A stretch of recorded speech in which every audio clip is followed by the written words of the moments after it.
ಗೋವಾ ಇದು ಬರೀ ಮದ್ಯಪ್ರಿಯರು ಮತ್ತು ಪಬ್ಗಳಲ್ಲಿ ಎಂಜಾಯ್ ಮಾಡೋರಿಗೆ ಮಾತ್ರ ಅಲ್ಲ. ಇಲ್ಲಿ ಸಾಕಷ್ಟು ರೀತಿಯ ನಿಸರ್ಗ ಸೌಂದರ್ಯವನ್ನು ನೋಡಬಹುದು.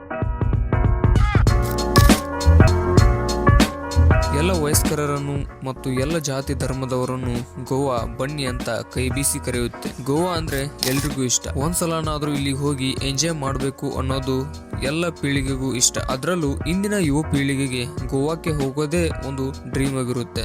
ಈ ಗೋವಾ ಭಾರತದ ಅತಿ ಚಿಕ್ಕ ರಾಜ್ಯ. ನಾವು ಕೂಡ ಗೋವಾಕ್ಕೆ ಹೋಗಿದ್ವಿ. ಅಲ್ಲಿ ಹೇಗೆ ಹೋದ್ವಿ, ಏನ್ ಮಾಡಿದ್ವಿ ಅನ್ನೋದರ ಇನ್ಫಾರ್ಮೇಶನ್ ಮತ್ತು ನಮ್ಮ ಫಸ್ಟ್ ಇಂಪ್ರೆಷನ್ ಹೇಗಿತ್ತು ಅನ್ನೋದೇ ಈ ವಿಡಿಯೋ. ನಾವು ಗೋವಾದಲ್ಲಿ ಸುತ್ತಾಡುವಾಗ ಪೋರ್ಚುಗೀಸ್ ಸ್ಟೈಲ್ ನಲ್ಲಿರೋ ಮನೆಗಳನ್ನ ಜಾಸ್ತಿ ನೋಡ್ತೀವಿ. ಈ ಪೋರ್ಚುಗೀಸರು ಗೋವಾವನ್ನ 450 ವರ್ಷಗಳ ಕಾಲ ಆಳ್ತಾರೆ. ಹೀಗಾಗಿ ಇಲ್ಲಿ ಪೋರ್ಚುಗೀಸ್ ಕಲ್ಚರ್ ಅನ್ನ ಯಥೇಚ್ಛವಾಗಿ ನಾವು ನೋಡಬಹುದು. 1947 ಆಗಸ್ಟ್ 15ರಂದು ಇಡೀ ಭಾರತ, ಪಾಕಿಸ್ತಾನ್, ಬಾಂಗ್ಲಾದೇಶ್ ಇವೆಲ್ಲ ಸ್ವಾತಂತ್ರ್ಯವಾದ್ರೂ ಸಹ ಆದರೆ ಭಾರತದಲ್ಲಿನ ಗೋವಾದಲ್ಲಿ ಇದ್ದಂತಹ ಪೋರ್ಚುಗೀಸರನ್ನ ಯಾರು ಗಮನಿಸಿರಲಿಲ್ಲ. ಹೀಗೆ ಮುಂದೆ 1961 ಡಿಸೆಂಬರ್ 17ನೇ ತಾರೀಕಿನಂದು ಆಪರೇಷನ್ ವಿಜಯ್ ಎಂಬ ಹೋರಾಟವನ್ನ ಕೈ ತೆಗೆದುಕೊಂಡಂತಹ ಭಾರತ ಸೇನೆ ಪೋರ್ಚುಗೀಸ್ ದಳವನ್ನ ಸದೆಬಡಿದು ಶರಣಾಗುವಂತೆ ಮಾಡುತ್ತದೆ. 1961 ಡಿಸೆಂಬರ್ 20ರಂದು ಗೋವಾ ಭಾರತದಲ್ಲಿ ವಿಲೀನವಾಗುತ್ತದೆ. ಎಲ್ರಿಗೂ ನಮಸ್ಕಾರ. ಹೊಸ ವಿಡಿಯೋಗೆ ಸ್ವಾಗತ. Welcome to for change. ನಾನು ಮತ್ತೆ ನನ್ನ ಫ್ರೆಂಡ್ಸ್ ಸೇರಿ ಪಯಣ ಬೆಳೆಸಿದ್ದು ಗೋವಾಗೆ.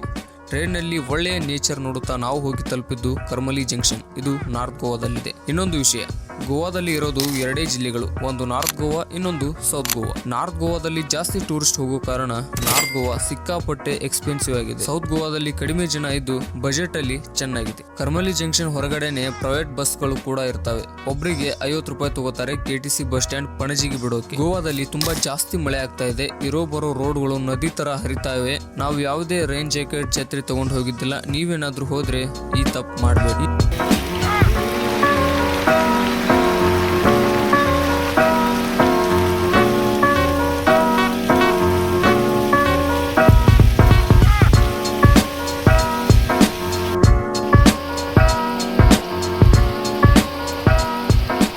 ಈ ಪ್ರೈವೇಟ್ ಬಸ್ಗಳ ಒಳಗೆ ಒಳ್ಳೆ ವೈಬ್ ಇರುವಂತಹ ಹಾಡುಗಳನ್ನ ಹಚ್ಚಿರ್ತಾರೆ.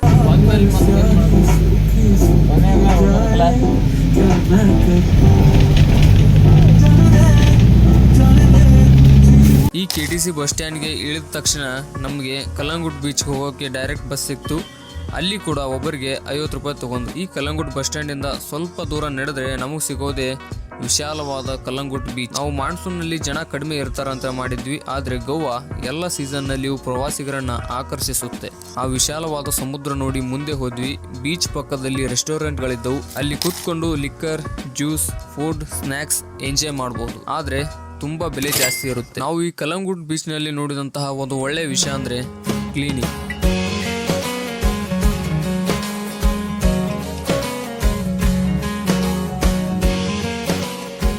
ಚೂರು ಸಹ ಕಸ ಕಡ್ಡಿ ಇದ್ದಿದ್ದಿಲ್ಲ. ಅಷ್ಟು ಕ್ಲೀನ್ ಆಗಿ ಈ ಕಲ್ಲಂಗುಟ್ ಬೀಚ್ ಗೋವಾ ಟೂರಿಸಂ ದವರು ಮೇಂಟೈನ್ ಮಾಡ್ತಿದ್ರು. ಅವ್ರಿಗೊಂದು ಹ್ಯಾಟ್ಸ್ ಆಫ್. ನಾವು ಬೀಚ್ ಅಲ್ಲಿ 2 ರೌಂಡ್ ಹಾಕಿದ್ವಿ ಅಷ್ಟೇ, ಮಳೆನೇ ಬಂದ್ಬಿಡ್ತು. ಇನ್ನು ಗೋವಾದಲ್ಲಿನ ಎಣ್ಣೆ ಬಗ್ಗೆ ಹೇಳಬೇಕು ಅಂದ್ರೆ ಗೋವಾದಲ್ಲಿ ಎಣ್ಣೆ ಚೀಪ್ ಆಗಿ ಸಿಗುತ್ತೆ. ನೀವೇನಾದ್ರೂ ಎಲ್ಲ ತರದ ಲಿಕ್ಕರ್ನ ಟ್ರೈ ಮಾಡಬೇಕು ಅಂದ್ರೆ ಗೋವಾ ನಿಮ್ಗೆ ಹೇಳಿ ಮಾಡಿಸಿದಂತಹ ಜಾಗ.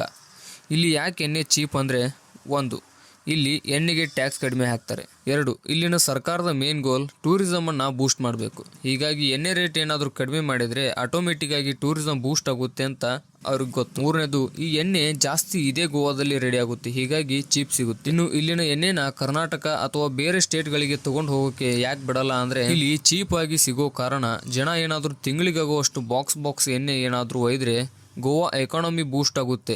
ಆದ್ರೆ ಉಳಿದ ರಾಜ್ಯಗಳಲ್ಲಿ ಎಕಾನಮಿ ಕ್ರೈಸಿಸ್ ಬಂದ್ಬಿಡುತ್ತೆ. ಹೀಗಾಗಿ ಗೋವಾ ಇಂದ ಬರ್ತಿರೋ ಗಾಡಿಗಳನ್ನ ಬಾರ್ಡರ್ ನಲ್ಲಿ ಚೆಕ್ ಮಾಡಿ, ಬಾಟಲ್ ಗಳನ್ನ ಚೆಕ್ ಮಾಡಿ ಬಿಡ್ತಾರೆ.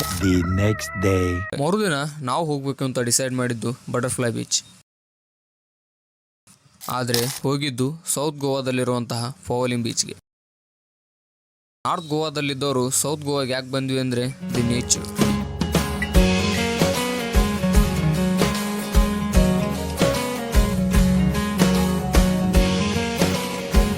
ಈ ಈ ಸೌತ್ ಗೋವಾ ನೇಚರ್ ನೋಡೋರಿಗೆ ಒಂದು ಸ್ವರ್ಗ ಅಂತ ಹೇಳ್ಬೋದು. ಮಡ್ಗಾಂವ್ ಬಸ್ ಸ್ಟ್ಯಾಂಡ್ ಇಂದ ಕೇನ್ಕೋಣಾಗೆ ಹೋಗುವಂತಹ ಬಸ್ ಹತ್ತಿ ಪಹೋಲಿಮ್ ಬೀಚ್ಗೆ ಹತ್ರ ಇರುವಂತಹ ಕೇನ್ಕೋಣ ಬೈಪಾಸ್ ಬಸ್ ಸ್ಟಾಪ್ಗೆ ಇಳಿದು ಅಲ್ಲಿಂದ ಗುಡ್ಡ ಕಾಡು ಬೆಟ್ಟ ನೋಡಿ ಜಿಟಿ ಮಳೆಯಲ್ಲಿ 2 ಕಿಲೋಮೀಟರ್ ನಡೆದ್ರೆ ಸಾಕು ನಮಗೆ ಸುಂದರವಾದಂತಹ ಜನಜಂಗುಳಿ ಇರಲಾರ್ದಂತಹ ಪ್ರಶಾಂತವಾದ ಬೀಚ್ ಅನ್ನ ನೋಡೋಕ್ ಸಿಗುತ್ತೆ. ಈ ಬೀಚ್ ಅಲ್ಲಿ ಸ್ವಲ್ಪ ಹೊತ್ತು ಟೈಮ್ ಸ್ಪೆಂಡ್ ಮಾಡಿ ಬೀಚ್ಗೆ ಗುಡ್ ಬೈ ಹೇಳ್ತೀವಿ.